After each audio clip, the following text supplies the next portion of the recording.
الحمد لله رب العالمين والصلاة والسلام على أشرف الأنبياء والمرسلين أما بعد فأعوذ بالله من الشيطان الرجيم من همزه ونفخه ونفثه بسم الله الرحمن الرحيم رب اشرح لي صدري ويسر لي أمري واحلل عقدة من لساني يفقه قولي اللهم انفعنا بما علمتنا وعلمنا ما ينفعنا وزدنا علما فبشر عبادي الذين يستمعون القول فيتبعون أحسنه أولئك الذين هداهم الله وأولئك هم أولو الألباب ولوطا إذ قال لقومه إنكم لتأتون الفاحشة ما سبقكم بها من أحد من العالمين ولوطا اور یاد کیجئے لوط علیہ السلام کو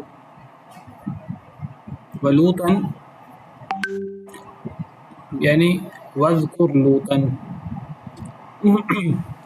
اے اللہ کے نبی صلی اللہ علیہ وسلم یاد کیجئے لوط علیہ السلام کو اذ قال جب انہوں نے کہا. عام طور پہ جب اذ آئے تو اذ سے پہلے ہم وذکر محذوف نکالتے ہیں. اور لوط علیہ السلام کو یاد کیجئے جب انہوں نے کہا. قرآن کریم میں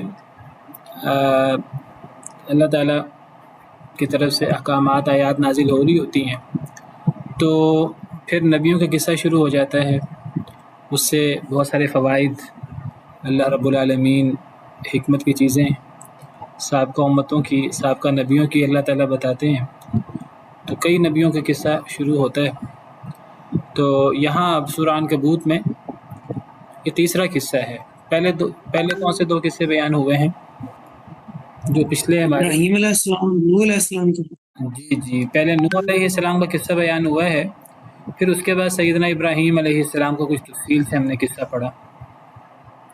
نوح علیہ السلام کا 2 آیات میں مختصر ہم نے پڑھا اور پھر اس کے بعد سیدنا ابراہیم علیہ السلام کا ہم نے ان کی دعوت اپنی قوم کا جواب اور پھر ان کے فضائل اللہ تعالیٰ نے بیان کیے.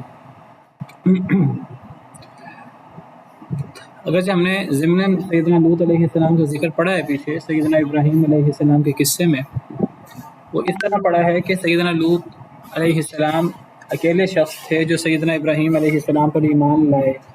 کب تک؟ جب سیدنا ابراہیم علیہ السلام نے ہجرت کی.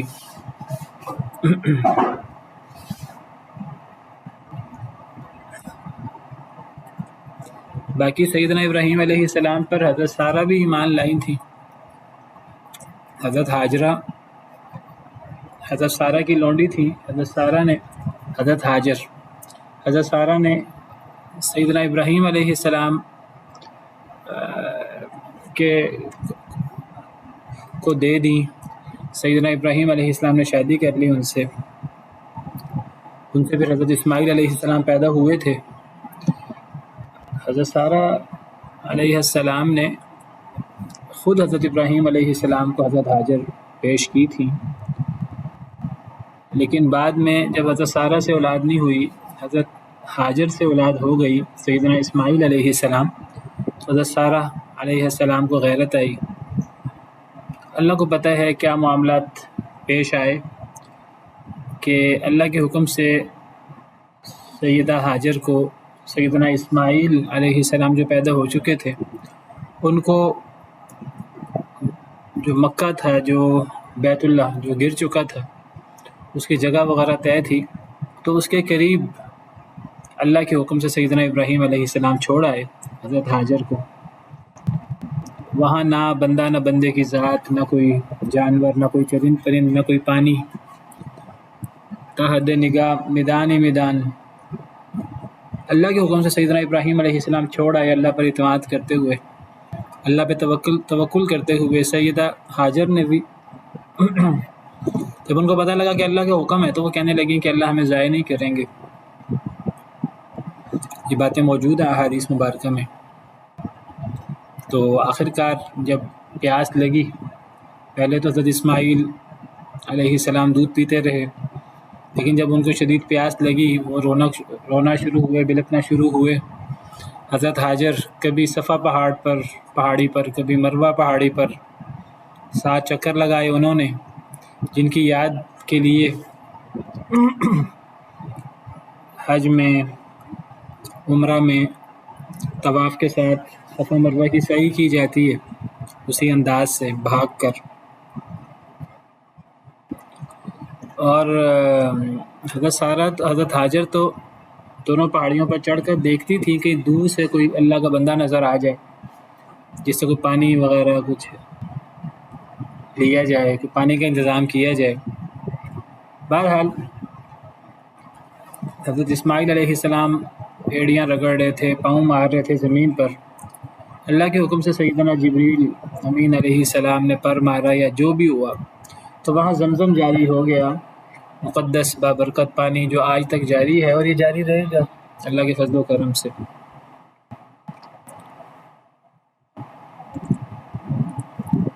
یہ سلسلہ آگے بڑھتا رہا.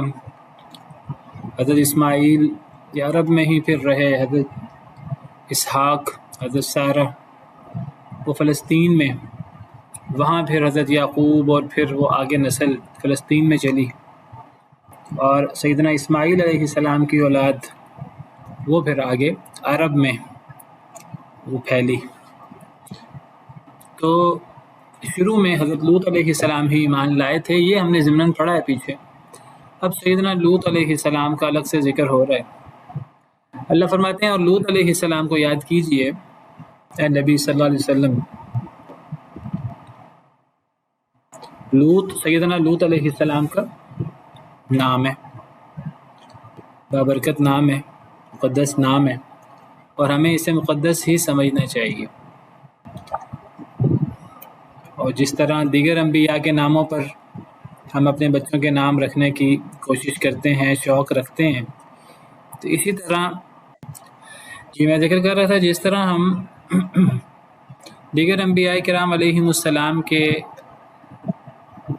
نامی پر بچوں کے نام رکھنے کی کوشش کرتے ہیں، تو ہمیں بھی سیدنا نوح علیہ السلام، سیدنا لوط علیہ السلام، سیدنا یونس علیہ السلام، دیگر جلیل القدر پیغمبروں کے نام پر اپنے بچوں کے نام رکھنے کی کوشش کرنی چاہیے. تو لوط بڑا مقدس نام ہے اور لوط نام رکھنا چاہیے. عام طور پر کم لوگ رکھتے ہیں نام. ایک لوط علیہ السلام کا نام ہے اور ایک حضرت لوط علیہ السلام کی قوم کا عمل ہے جس کو عمل قوم لوط کہتے ہیں. بہتر ہے اسے عمل قوم لوط کہا جائے. بعض لوگ اسے لواطت اس قسم کا نام رکھتے ہیں. بہرحال عمل قوم لوط کہا جائے یا لواطت کہا جائے، جو بھی کہا جائے، اس سے سیدنا لوط علیہ السلام کے مقام مرتبے پر، ان کے تقدس پر کوئی اثر نہیں آتا. سیدنا لوط علیہ السلام اللہ کے انتہائی برگزیدہ، اللہ کے جلیل القدر پیغمبر اور نبی ہیں، تو ان کے نام پر بھی نام رکھنا چاہیے جس طرح دیگر انبیاء کرام علیہم السلام کے نام پر نام رکھتے ہیں. قرآن کریم میں جہاں بھی ذکر ہوتا ہے تو بڑی عزت و احترام کے ساتھ، بڑے مقام کے ساتھ ذکر ہوتا ہے سیدنا لوط علیہ السلام کا. سیدنا لوط علیہ السلام بری ہیں اپنے قوم کے بدترین اور خبیث عمل سے جس میں ان کی قوم مبتلا تھی. حضرت لوط علیہ السلام تو روکتے رہے اپنی قوم کو. تو یاد کیجئے لوط علیہ السلام کو اذ قال لقومہ، جب انہوں نے کہا اپنی قوم سے، انکم لتأتون الرجال، بے شک تم، اپنی قوم سے کہا، انکم لتأتون الفاحشۃ، بے شک تم البتہ تم آتے ہو، الفاحشۃ بے حیائی کو، ما سبقکم بها من احد من العالمین، نہیں سبقت کی تم سے بہا اس عمل بد کے بارے میں، من احد کسی ایک نے، من العالمین جہان والوں میں سے. حضرت لوط علیہ السلام نے اپنے قوم کو واعظ نصیحت کرتے ہوئے کہا، ان کی قوم تمام گمراہ قومیں، تمام نبیوں کی، اللہ نے ان قوموں کے بعض مخصوص اعمال، بدترین اعمال ذکر کیے ہیں جو مخصوص ان قوموں کے ہیں. لیکن جو بھی بدترین قومیں تھیں یہ پہلے کافر تھیں، مشرک تھیں، اور کافر اور مشرک اور نبیوں کے منکر ہونے کے ساتھ ساتھ، نبیوں کی تکذیب کے ساتھ ساتھ اللہ رب العالمین کے احکامات کی تکذیب کے ساتھ ساتھ ان میں وہ خاص قسم کے اعمال بد پائے جاتے تھے. جیسے سیدنا شعیب علیہ السلام کی قوم کا برا عمل ذکر ہوا کہ وہ ماپ تول میں کمی کرتے تھے. تو قوم لوط کا عمل بیان ہوا کہ وہ لوگ جو ہیں وہ بدترین بے حیائی کرتے تھے. اللہ نے مرد عورت کا تعلق رکھا ہے، مرد عورت کا رشتہ رکھا ہے میاں بیوی والا، تو وہ اس رشتے کے مطابق اپنی خواہش پوری کرنے کی بجائے وہ مرد مرد سے، عورت عورت سے اپنی خواہش پوری کرنے کی کوشش کرتے تھے. تو اسی طرح دیگر قوموں کے برے اعمال بیان ہوئے ہیں. تو اس کا مطلب یہ نہیں کہ ان میں بس یہی برائیاں تھیں، وہ اس سے پہلے کافر بھی تھے، مشرک بھی تھے، اللہ رسول کے احکامات کے منکر تھے، اور پھر اس کے بعد یہ ان کے گناہ ان کی خاص پہچان بن گئے. تو حضرت لوط علیہ السلام اپنی قوم کو توحید کی دعوت بھی دیتے تھے، اپنی اتباع کی دعوت بھی دیتے تھے، یعنی لا الہ الا اللہ، توحید کی دعوت اور رسالت کی دعوت. نبی کریم صلی اللہ علیہ وسلم تو توحید کی دعوت لا الہ الا اللہ اور رسالت کی دعوت محمد رسول اللہ کہہ کر دیتے تھے. آپ کی امت پر لا الہ الا اللہ کے بعد آپ کی رسالت کو ماننا ضروری تھا، لیکن پچھلے نبیوں، پچھلے رسولوں کی دعوت وہ لا الہ الا اللہ کے ساتھ اپنی نبوت کا اقرار کروانا اپنی قوم سے وہ تھا. تو قرآن کریم میں سیدنا لوط علیہ السلام کی جو دعوت ذکر ہے، اس دعوت میں توحید کی دعوت کا ذکر بھی ہے. حضرت لوط علیہ السلام نے جو اپنی قوم کو دی تھی، سورہ شعراء میں موجود ہے کہ حضرت لوط علیہ السلام نے اپنی قوم کو واعظ کرتے ہوئے فرمایا، حضرت لوط علیہ السلام کو اپنی قوم کا بھائی قرار دیا گیا ہے، جس سے کیا پتہ لگتا ہے، کذبت قوم لوط المرسلین اذ قال لهم اخوهم لوط الا تتقون. قوم لوط نے رسولوں کو جھٹلایا جب کہا ان کو ان کے بھائی لوط نے، الا تتقون، کیا تم ڈرتے نہیں. تو لوط علیہ السلام کو بھی اپنی قوم کا بھائی قرار دیا گیا. تو یہ کون سی اخوت ہے، کیا مراد ہے بھائی سے؟ کون بتائے گا آپ میں سے؟ جی بیٹا آپ بتاؤ. یہ وہ رشتہ داری والی اخوت ہے، ان جو دینی اخوت نہیں ہے، یہ ویسے یہ قبیلے کی نسبی اخوت. جی مس افشین. جی میں بھی یہ کہنے کی تھی کہ ایک برادری یا ایک قبیلہ ہو تو جی. تو حضرت لوط علیہ السلام اپنے یعنی اسی خاندان، اسی قوم میں سے تھے جس سے ان کی قوم تھی. تو حضرت لوط علیہ السلام نے اپنی قوم کو دعوت دیتے ہوئے کہا کہ کیا تم ڈرتے نہیں؟ اللہ کے ڈر، اللہ کے تقوی کی دعوت دی. انی لکم رسول امین، اپنی رسالت کی دعوت دی کہ میں تمہارے لیے رسول ہوں، امانت دار. فاتقوا اللہ واطیعون، اللہ سے ڈر جاؤ، میری اطاعت کرو. تو یہ توحید کی دعوت ہوئی، اللہ سے ڈر کر صرف اللہ وحدہ لا شریک کی عبادت کرنے کی اور دیگر برے اللہ کی نافرمانیوں کو چھوڑنے کی اور اپنی اطاعت کی دعوت دی. تو سیدنا لوط علیہ السلام کی دعوت بھی توحید. اللہ تعالیٰ قرآن میں فرماتے ہیں کہ ہر نبی نے اپنی قوم کو توحید کی دعوت دی اور شرک سے ڈرایا. تو اس دعوت کے ساتھ ساتھ جو ان کی قوم کا بدترین عمل تھا وہ بے حیائی کھلی. تو اس توحید اور رسالت کی دعوت کے ساتھ ساتھ حضرت لوط علیہ السلام نے اپنی قوم کو بے حیائی سے ڈرایا جس میں ان کی قوم مبتلا تھی.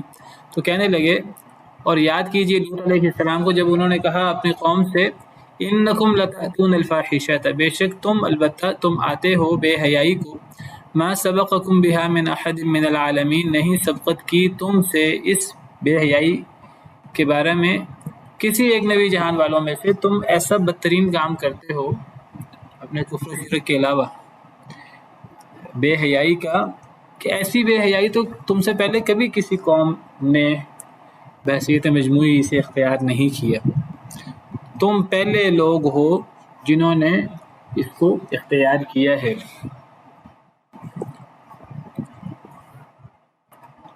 سورہ شعراء میں ہے، اتون الذکران من العالمین، کیا تم آتے ہو مردوں کو جہان والوں میں سے. یعنی پوری دنیا کو چھوڑ کر دنیا میں کبھی ایسا نہیں ہوا کہ مرد مردوں سے خواہش پوری کریں. پورے جہان والوں کو چھوڑ کر تم ہی ہو جو یہ بدترین بے حیائی سر انجام دیتے ہو.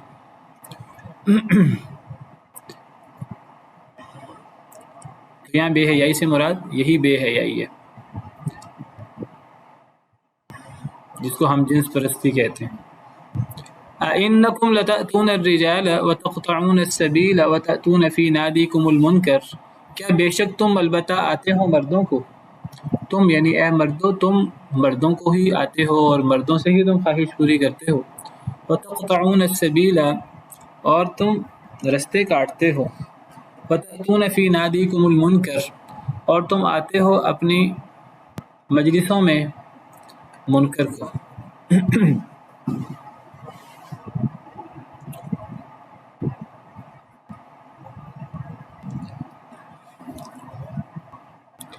تو سیدنا لوط علیہ السلام نے اپنی قوم کے بدترین اعمال ذکر کر کے ان کی تردید کی. جب کسی قوم کی اصلاح کرنی ہوتی ہے تو اصلاح کے اندر ان کے برے اعمال کو باقاعدہ ان کے سامنے پیش کیا جاتا ہے، واضح طور پہ ان کو بتایا جاتا ہے کہ یہ بدترین عمل تم سر انجام دے رہے ہو.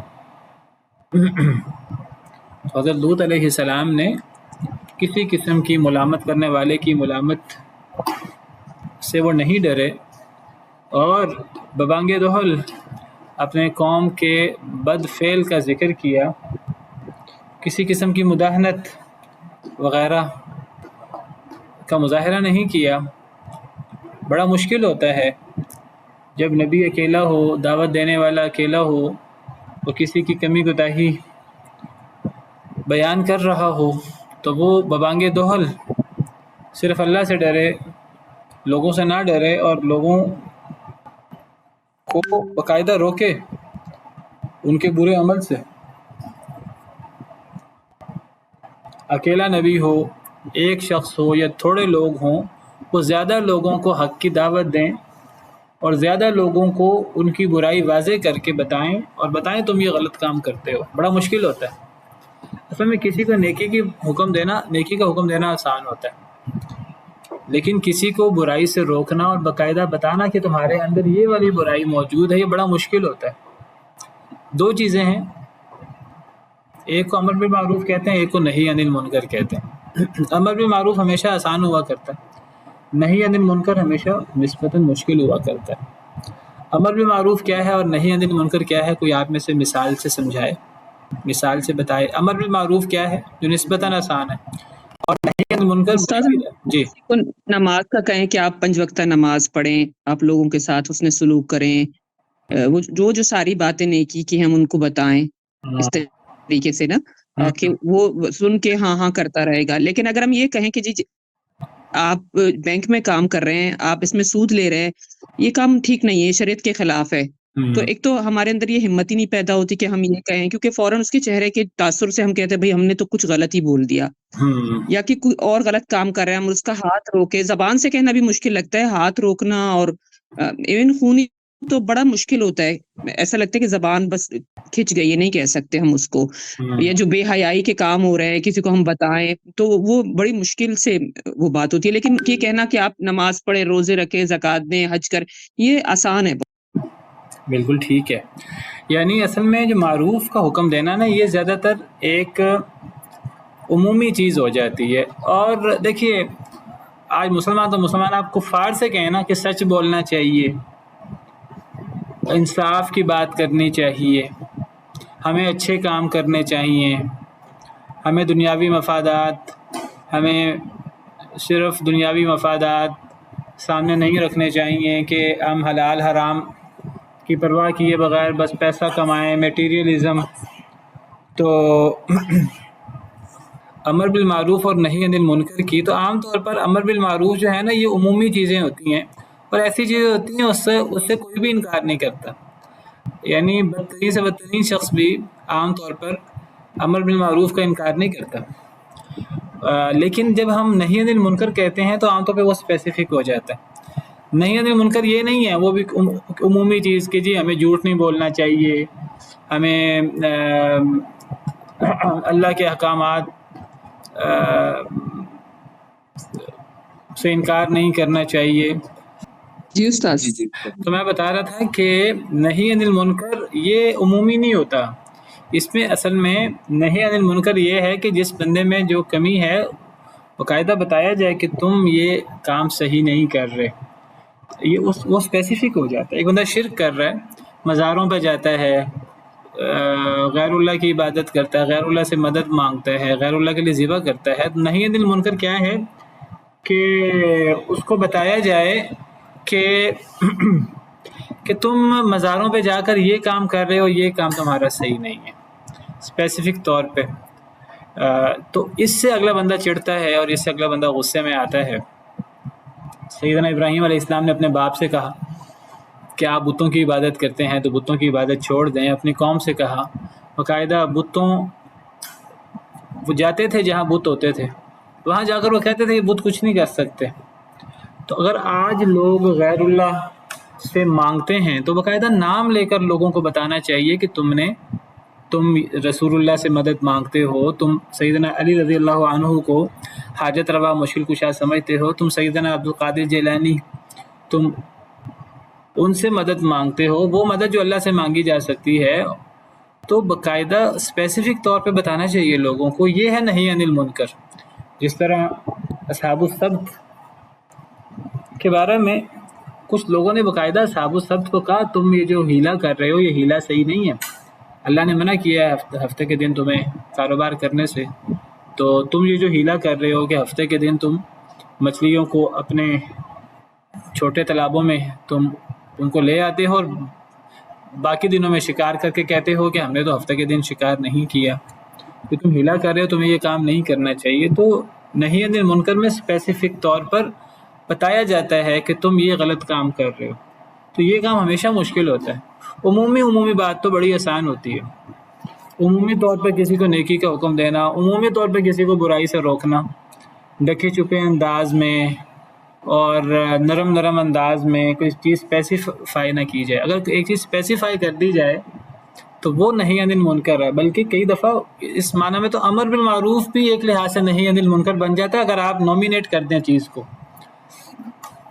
مثلا اگر ایک بندہ جو ہے وہ سیاست میں ہے یا کسی کاروبار میں ہے یا کسی ایسے محکمے میں ہے جہاں ماپ تول میں کمی کرتا ہے, تو آپ اسے کہیں کہ آپ تو ماپ تول میں کمی کرتے ہیں اور ماپ تول میں کمی کرنا تو اللہ کے نزدیک بڑا سخت گناہ ہے, تو ہمیں ماپ تول میں کمی نہیں کرنی چاہیے. ایک لحاظ سے آپ اسے امر بالمعروف کر رہے ہیں, لیکن یہ بھی نہی عن المنکر ہے.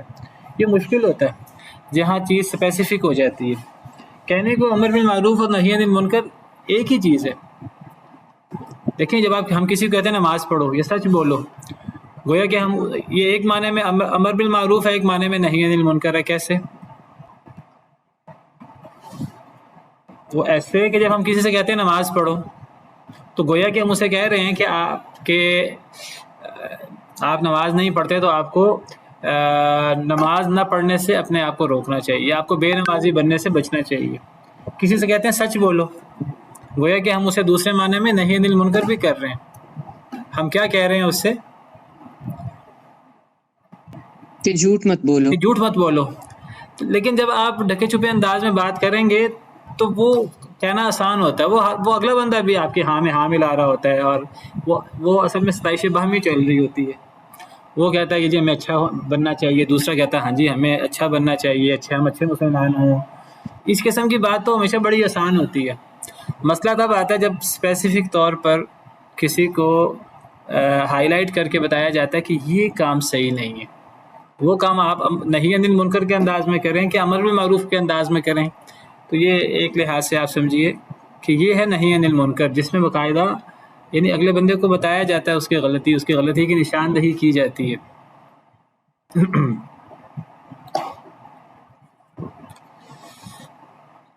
تو بہرحال یہ بڑا مشکل ہوتا ہے. اور اللہ تعالیٰ نے نہی عن المنکر کا ذکر کیا قرآن کریم میں, اور جو لوگ نہی عن المنکر کرتے ہیں اللہ نے ان کے بارے میں فرمایا ہے کہ یہ لوگ کامیاب ہیں.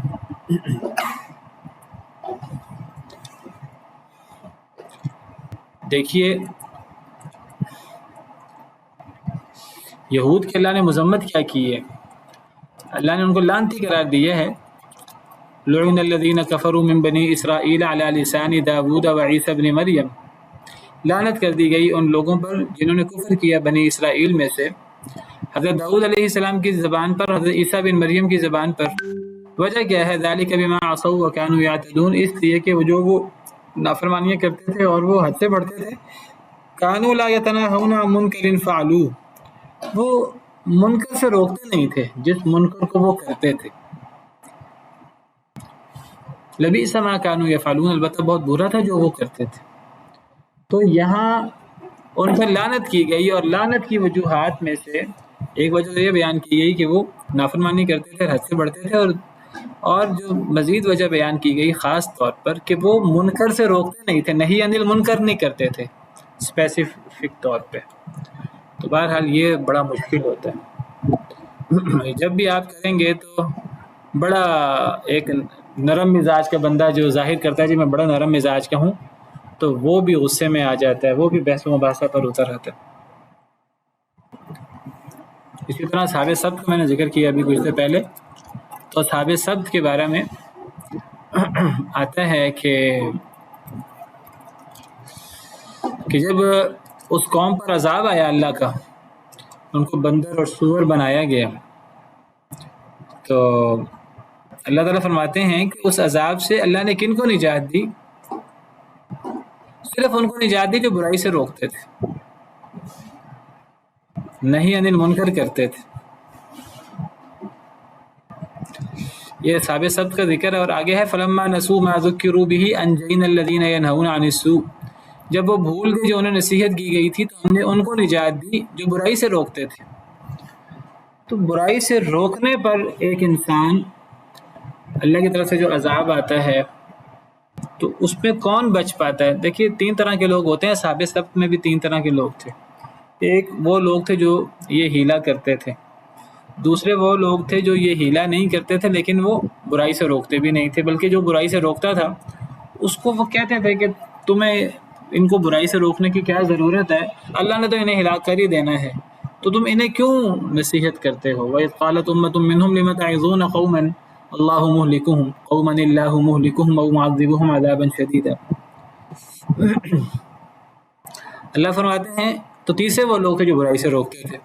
تو اللہ فرماتے ہیں کہ جب اللہ کا عذاب آیا ان لوگوں پر، جب یہ بھول گئے جو ان کو نصیحت کی گئی تھی بحیثیت مجموعی، تو ہم نے نجات دی ان لوگوں کو جو برائی سے روکتے تھے، اور ہم نے پکڑ لیا ان لوگوں کو جنہوں نے ظلم کیا بعذاب بئیس، برے عذاب کے ساتھ، بما کانوا یفسقون، اس وجہ سے جو وہ فسق و فجور کرتے تھے. اب یہاں علماء کا اختلاف ہے. بعض کہتے ہیں کہ صرف ہیلا کرنے والوں کو عذاب آیا، بعض کہتے ہیں کہ نہیں، ہیلا کرنے والوں کو بھی عذاب آیا اور نہ روکنے والوں کو بھی عذاب آیا، دونوں ظالم تھے. ہاں ظلم کے درجے کا فرق ہے. وہ اس لیے کہتے ہیں کہ دونوں قسم کے لوگ شریک ہیں کہ جب اللہ نے نجات کی بات کی تو اللہ نے برائی سے روکنے والوں کو نجات کی بات کی. جب برائی سے روکنے والوں کو نجات کی بات کی، حالانکہ پچھلی آیت میں یہ ذکر ہو رہا ہے کہ برائی سے روکنا تھا کہ نہیں روکنا تھا. جو لوگ برائی سے روکتے تھے ان کو ایک قوم کہہ رہی ہے کہ آپ کو برائی سے نہیں روکنا چاہیے تھا. تو جب اللہ نے نجات میں ان کا ذکر نہیں کیا جو برائی سے نہیں روکتے تھے، تو بہت سارے علماء کی رائے یہ ہے کہ صرف نجات کن کو ملی تھی؟ ان لوگوں کو جو برائی سے روکتے تھے. جو ہیلا کرتے تھے اور جو برائی سے نہیں روکتے تھے وہ سب اس عذاب کا شکار ہوئے. بعض نے یہاں تک کہا ہے کہ جو ہیلا کرتے تھے وہ تو سور بنے اور جو برائی سے نہیں روکتے تھے وہ بندر بنے. واللہ عالم، اللہ بہتر جانتے ہیں،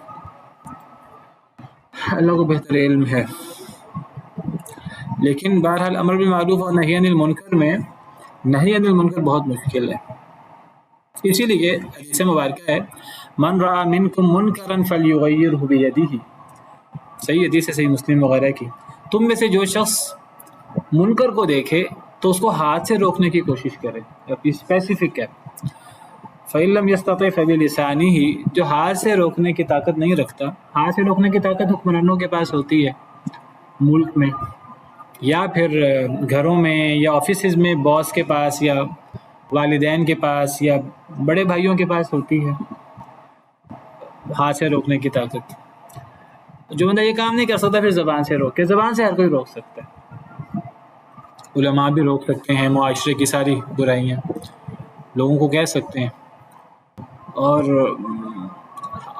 جو بندہ زبان سے بھی نہیں روک سکتا، فَإِن لَّمْ يَسْتَطِعْ فَبِقَلْبِهِ، جو بندہ اس کی بھی طاقت نہیں رکھتا تو دل سے، لیکن یہ دل سے برا جاننا یہ کمزور درجے کا ایمان ہے، یہ اضعف الایمان ہے۔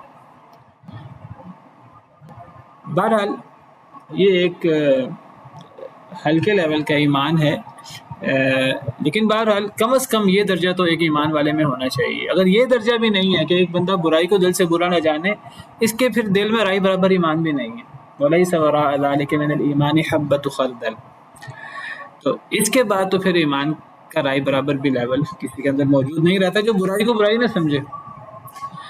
بہرحال کم سے کم درجہ، یعنی اصل درجہ تو ہے ہاتھ سے روکے، جو ہاتھ سے روک سکتا ہے، ورنہ کم از کم زبان سے روکے، تو زبان سے روکنا چاہیے۔ ہاتھ دل میں برا جاننا یہ کمزور درجے کا ایمان ہے۔ جی ایک سوال ہے کہ ڈاکٹر اسرار صاحب کے بیان میں تھا کہ کسی کو 3 دفعہ سے زیادہ نیکی کا حکم دو تو شرک ہے، کیونکہ اس میں اپنی میں آ جاتی ہے۔ مگر مجھے نہیں معلوم کہ 3 دفعہ سے زیادہ نیکی کا حکم دینے میں انہوں نے کس کانٹیکسٹ میں یہ بات کہی، میں نہیں سمجھتا۔ اگر تو ایک مجلس کی بات ہے تو میں نہیں جانتا کہ کس تناظر میں یہ بات ہے، ورنہ تو انبیاء کرام علیہم السلام تو سینکڑوں مرتبہ اپنی قوم کو ایک ہی عمل سے روکتے تھے۔ قوم نوح کے حوالے سے آپ سورہ نوح پڑھیں تو حضرت نوح فرماتے ہیں اللہ تعالیٰ کے سامنے شکوہ کرتے ہوئے کہ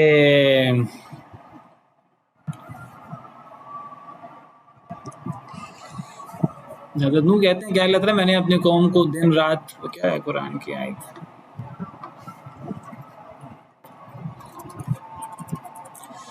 جی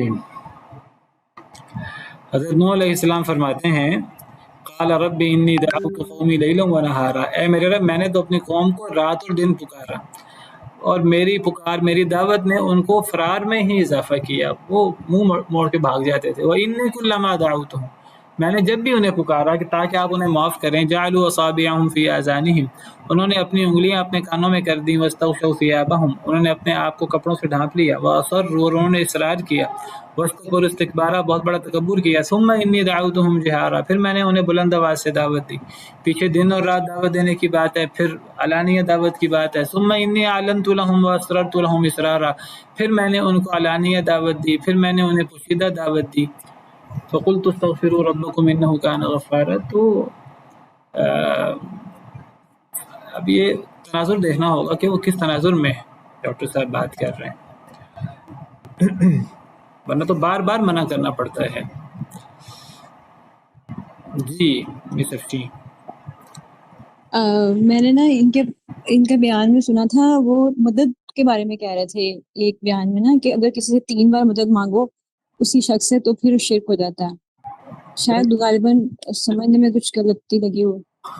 ہاں، تو بہرحال وہ دیکھنا پڑے گا کہ ان کا سیاق و سباق کیا ہے، واللہ عالم۔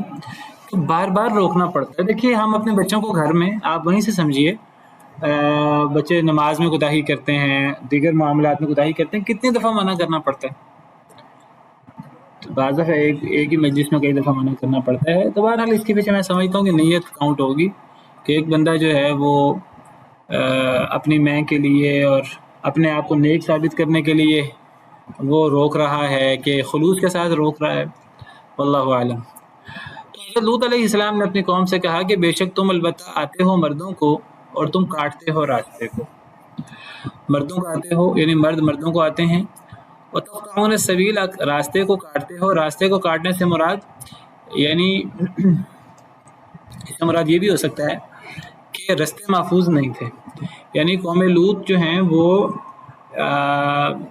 کفر و شرک کے علاوہ بے حیائی کی بدترین مقام پر بھی تھے، ہم جنس پرستی میں بھی مبتلا تھے، اور اس کے علاوہ وہ ان سے قوم والے دوسرے لوگ محفوظ نہیں تھے ان کے ڈاکوں سے اور ان کی چوری سے اور ان کی زبان سے اور ان کے ہاتھ سے۔ وہ بیٹھے ہوتے تھے رستوں میں، تو رستوں سے گزرنے والے لوگ وہ ان کی زبان سے یا ان کے برے اعمال سے محفوظ نہیں رہتے تھے۔ وہ ڈاکہ بھی مارتے تھے، ڈاکہ زنی بھی کرتے تھے، دیگر جو ہے وہ غیبتیں اور دیگر کام بھی کرتے تھے، جیسے سورہ راف میں موجود ہے اسی قوم لوط کے حوالے سے۔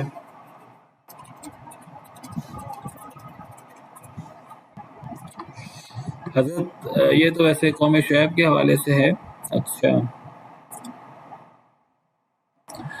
بہرحال یہ قوم لوط کے حوالے سے بھی وہ رستہ کاٹتے تھے، یا تو یہ ہے کہ وہ رستہ کاٹنے سے مراد رستہ محفوظ نہ ہونا ہے، ڈاکہ زنی، چوریاں اور اس قسم کی چیزیں مراد ہیں کہ عام لوگ ان کی زبان ان کے ہاتھ سے محفوظ نہیں تھے، یا پھر مراد یہ بھی ہے کہ یہ بھی ہو سکتا ہے کہ یہ رستوں میں اتنے بے حیا ہو گئے تھے کہ رستوں میں بے حیائی اور اس قسم کے کام کرتے تھے، اور اس قسم کے کام کرنے سے گویا کہ اب عام لوگ جو ہیں وہ پھر اب اس رستے میں آتے نہیں تھے جس رستے میں یہ لوگ اس قسم کی الٹی سیدھی حرکتیں ساری انجام دیتے تھے۔ جب اللہ کا ڈر ختم ہو جائے، جب کوئی ایک بندہ شرم حیا ختم ہو جائے، تو پھر آپ دیکھیے لوگ پھر گناہ بھی کرتے ہیں اور علل اعلان گناہ کرتے ہیں، اور بعض دفعہ رستوں اور چوکوں اور چوراہوں پہ انہیں اللہ کی نافرمانی کرتے ہوئے کوئی شرم اور حیا محسوس نہیں ہوتی۔ ایسی صورت میں ایک عام بندہ ممکن ہے کہ وہ خلوت میں انہی قسم کے گناہوں میں مبتلا ہو، لیکن بعض دفعہ ایک عام بندہ وہ اتنی بے حیائی کرنے پر وہ تیار نہیں ہوتا، وہ پھر ایسے رستوں سے بچنے کی کوشش کرتا ہے، تو یہ بھی مراد ہو سکتا ہے، یہ بھی مراد ہو سکتا ہے کہ رستے محفوظ نہیں تھے اور ڈاکہ زنی اور یہ کام ہوتے تھے۔ وَتَأْتُونَ فِي نَادِيكُمُ الْمُنْكَرَ، اور تم آتے ہو اپنی مجلسوں میں منکر کو۔ تو نادی کہتے ہیں ایسی جگہ جہاں آوازیں بلند کی جائیں، نادی ندا سے ہے، تو نادی سے مراد وہ جگہ جہاں یعنی کئی لوگ موجود ہوں۔ یعنی دیکھیے ایک تو جو بندہ خلوت میں گناہ کرتا ہے تو اس شخص کو بھی اللہ کا ڈر نہیں ہے، حقیقت میں اس شخص کے اندر تقویٰ نہیں ہے۔ تقویٰ تو یہ ہے کہ ایک بندہ لوگوں کے سامنے بھی اللہ سے ڈرے اور گناہ سے بچے، اور اکیلے میں بھی وہ اللہ سے ڈرے اور گناہ سے بچے، کیونکہ اللہ لوگوں کے سامنے بھی ہمیں دیکھتے ہیں اور اللہ تعالیٰ اکیلے بھی ہمیں دیکھتے ہیں۔ ان اللہ علیم بذات الصدور، اللہ تو سینے کے بھید سے واقف ہے۔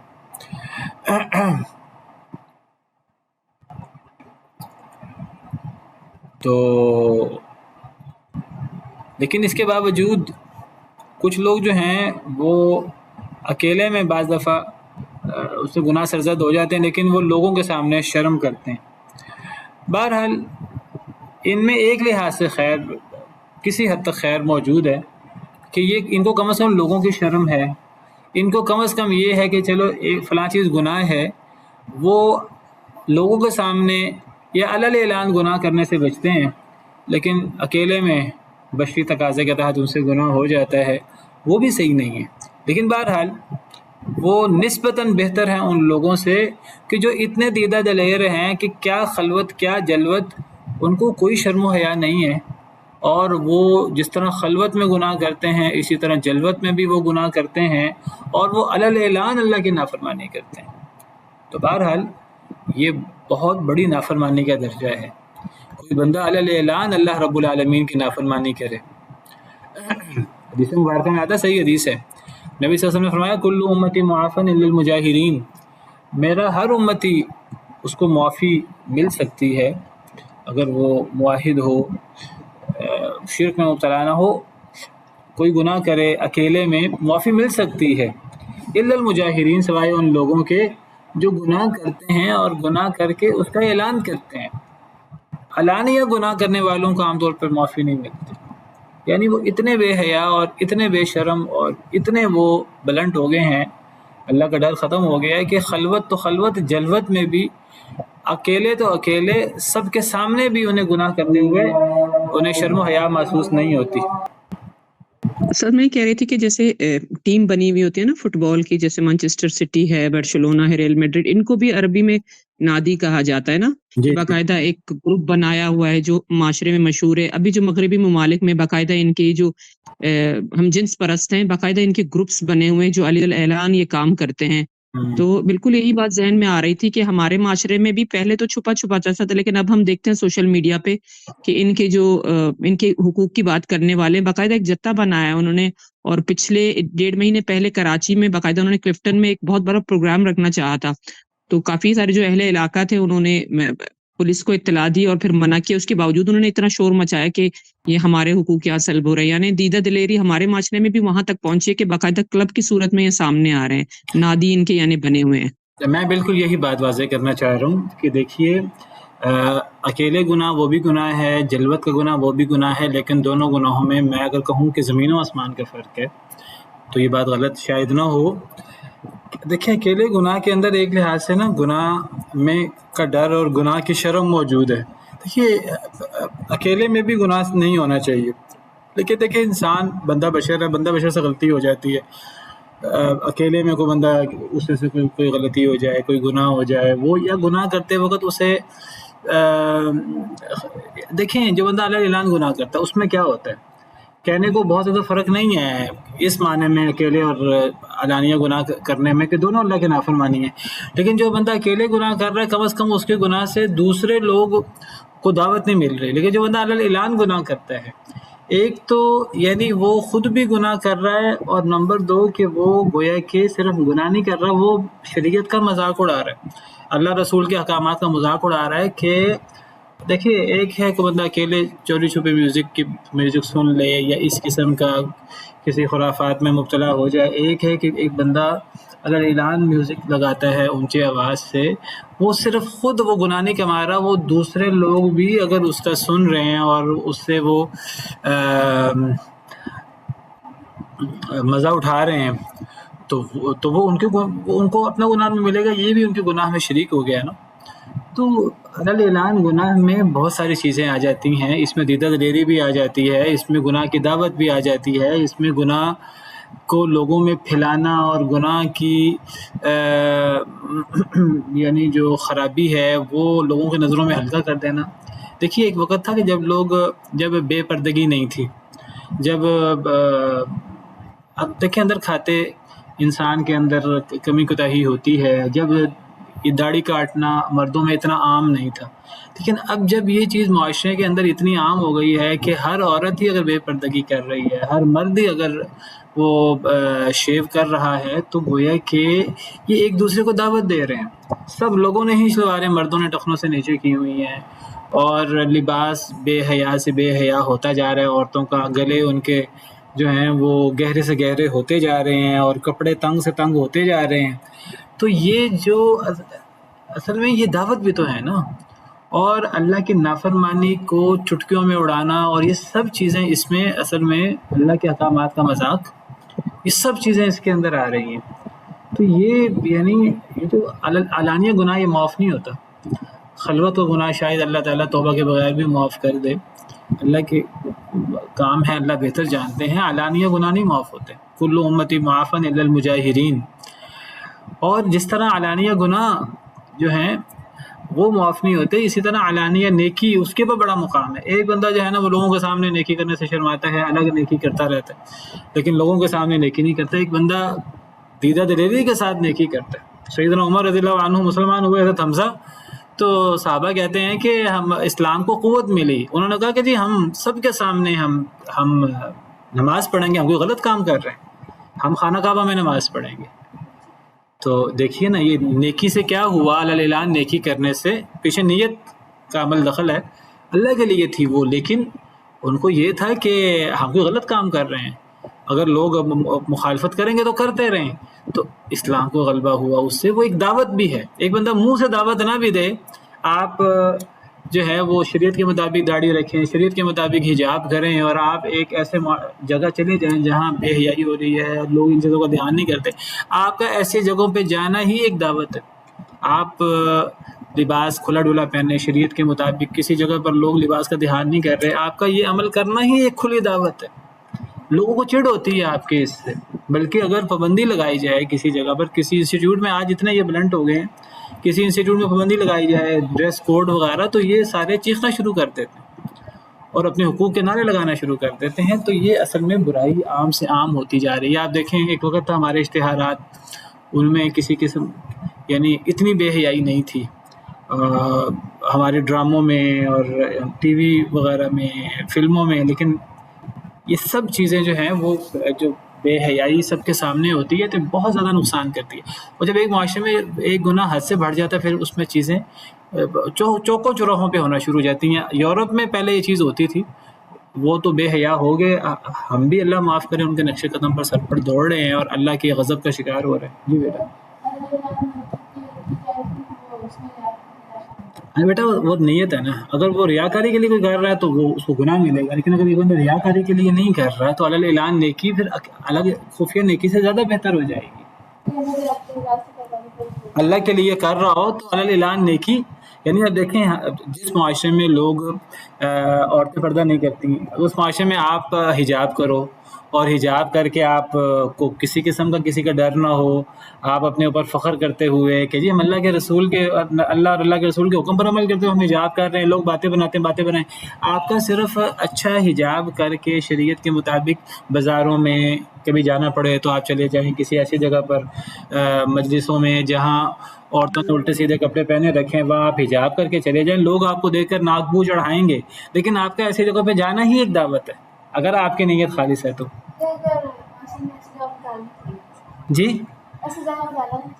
بیٹا ایسی جگہوں پر ہمیں نہیں جانا چاہیے، بچنا چاہیے، لیکن اگر کسی جگہ جانا ضروری ہے ٹھیک ہے تو پھر ہمیں ایسی جگہ پہ جانا چاہیے، اور ایسی جگہ پہ جا کر ہمیں اللہ رسول کے حکم پر عمل کرنا چاہیے. ہمارا اللہ رسول کے حکم پر عمل کرنا ہی ان کے لیے ایک بہت بڑی دعوت ہوگا. اور جو لوگ حق پر ہوتے ہیں ان کا ہیبت ہوتی ہے بڑی لوگوں کے نظروں میں، چاہے منہ سے جتنا مرضی وہ اس کا اظہار کرے. بہرحال قوم لوط کیا کرتی تھی، یہ اپنی مجلسوں میں یہ بے حیائی کرتے تھے. بعض کہتے ہیں یہ مجلسوں میں مذاق اڑاتے تھے ان لوگوں کا جو شرم و حیا کی باتیں کرتے تھے، مجلسوں میں ان کو طعن و تشنیع کرتے تھے. یا یہ کہ یہ اتنے یہ بے حیا ہو چکے تھے کہ مجلسوں میں کھلے عام بے حیائی کرتے تھے. جیسے آج یورپ میں اللہ معاف کرے یہ چیزیں تو ہمارے معاشروں میں آنا شروع ہو گئی ہیں. تو پارکوں میں اور یونیورسٹیوں میں اور پتہ نہیں کہاں کہاں لوگ پہلے ایک وقت ڈرتے تھے لوگ گناہ کرنے سے، آج لوگ ڈرتے نہیں ہیں. یورپ وغیرہ میں تو یہ کلب وغیرہ جس طرح بات ہوئی ہے ابھی، تو بے حیائی وہاں تو بہت عام ہو گئی ہے. اللہ معاف کرے تو اس سے بے حیائی اور گناہ کی شناخت بہت بڑھ جاتی ہے. بعض مفسرین نے انکم لتأتون الرجال وتقطعون السبیل، تقطعون السبیل کا ایک معنی یہ بھی مراد لیا ہے. تقطعون السبیل کا ایک معنی یہ رستہ کاٹنا، رستے محفوظ نہ ہونا. تقطعون السبیل کا ایک معنی یہ بھی ہو سکتا ہے کہ اپنی خواہش پورا کرنے کا جو جائز راستہ اللہ نے رکھا ہے کہ میاں بیوی شادی کریں اور شادی کر کے پھر جو ازدواجی جو اللہ تعالیٰ نے خواہش پوری کرنے کا ایک جائز طریقہ رکھا ہے، اولاد ہوتی ہے. تو یہ جو ہے صحیح رستہ جو اللہ نے بنایا ہے، تو اس صحیح رستے کو تم کاٹ دیتے ہو، اور صحیح رستے کو کاٹ کر ہم جنس پرستی کرتے ہو، مرد مردوں سے، عورتیں عورتوں سے بے حیائی کرتی ہیں. تو یہ تفسیر بھی ہو سکتی ہے، واللہ تعالی عالم. بہرحال سیدنا لوط علیہ السلام نے علی الاعلان کسی ملامت کرنے والے کی ملامت کی پرواہ نہ کرتے ہوئے، وہ اکیلے تھے. کہتے ہیں لوط علیہ السلام کی قوم میں سے صرف ان کا گھر ایمان لایا تھا ان پر. اور ان کے گھر میں کون لوگ تھے؟ ان کے گھر میں ان کی 2 بیٹیاں تھیں، بیٹے بھی نہیں تھے، بیوی تک ان کی کفار کے ساتھ تھی. حضرت لوط علیہ السلام کی بیوی، ضرب اللہ مثلا للذین کفروا امرأۃ نوح و امرأۃ لوط، حضرت نوح کی بیوی بھی کافر تھی، حضرت لوط کی بیوی بھی کافر تھی. اکیلے تھے حضرت لوط علیہ السلام، بیٹیاں تھیں، بیٹے بھی نہیں تھے. لیکن دیکھیے کیسے انہوں نے اللہ پر اعتماد کرتے ہوئے اور صرف اللہ پہ توکل کرتے ہوئے کیسے انہوں نے علی الاعلان اپنی قوم کے سامنے واضح کر کے ان کی غلطی واضح کی، کھول کھول کر، اور بتایا تمہارا یہ کام غلط ہے. اب جواب میں قوم نے مذاق اڑانا تھا، قوم نے جواب میں سختی کرنی تھی. فما کان جواب قومی ہی، بس نہیں تھا جواب ان کی قوم کا، الا مگر ان قالوا، یہ کہ انہوں نے کہا ایتنا بعذاب اللہ، لے آ ہم پر اللہ کا عذاب، ان کنت من الصادقین، اگر تو سچا ہے. یعنی قوم نے مذاق اڑایا آگے سے، انہوں نے کہا کہ ہم تو یہی کریں گے. تم ہمیں روک رہے ہو, تم نے جو کرنا ہے کر لو, تم ہمیں اللہ کے عذاب سے ڈراتے ہو, تم لے آؤ اللہ کا عذاب, ہمیں کیا پرواہ ہے. اللہ معاف کرے. جب لوگ دیدہ دلیری گناہ میں مبتلا ہو جاتے ہیں علی الاعلان, پھر وہ اس قسم کا مذاق اڑاتے ہیں اللہ کا, اللہ کے احکامات کا, اللہ کے نبی کا, تو یہ اتنی بڑی بات ہے, یہ بہت بڑا گناہ ہے اس طرح کر کے اللہ کا اور اللہ کے عذاب کا مذاق اڑانا. تو سیدنا لوط علیہ السلام نے فرمایا قال رب انصرنی علی القوم المفسدین, انہوں نے کہا اے میرے رب میری مدد کر علی القوم المفسدین, اس قوم پر جو فساد کرنے والی ہے, ان فسادی قوم پر اے اللہ تو ہی میری مدد کر سکتا ہے. تو یہ سیدنا لوط علیہ السلام کی دعوت ہے, اور سیدنا لوط علیہ السلام کی دعوت میں ان کی قوم کا جواب ہے. آگے پھر اللہ نے آخرکار اللہ تعالیٰ کی طرف سے حق غالب آتا ہے. اب باطل وہ جتنا ہی سر چڑھ کیوں نہ رہا ہو, آخرکار اس کو زوال ہوتا ہے. کیسے اللہ نے اس قوم کو تباہ کیا, اللہ نے کیسے اس قوم کو عبرت کا نشان بنایا. اس قوم پر اللہ کے 4 عذاب آئے, اللہ بہت غضبناک ہوئے اس قوم پر, بستی اٹھا کر ان کی الٹا دی اللہ نے, اور پھر ان پر اللہ نے چیخ کا عذاب آیا ان پر, پھر پتھروں کی بارش ہوئی. جو لوگ مہمان آئے تھے, مہمانوں کے ساتھ جن لوگوں نے غلط کام کا ارادہ کیا تو ان کی آنکھوں کو مسخ کیا گیا. تو وہ پھر تفصیلات آگے آ رہی ہیں. وقت ختم ہو گیا, اسی پر بس کرتے ہیں, انشاءاللہ پھر منڈے کو ہماری کلاس ہوگی. سبحان ربک رب العزت عما یصفون وسلام علی المرسلین والحمد للہ رب العالمین.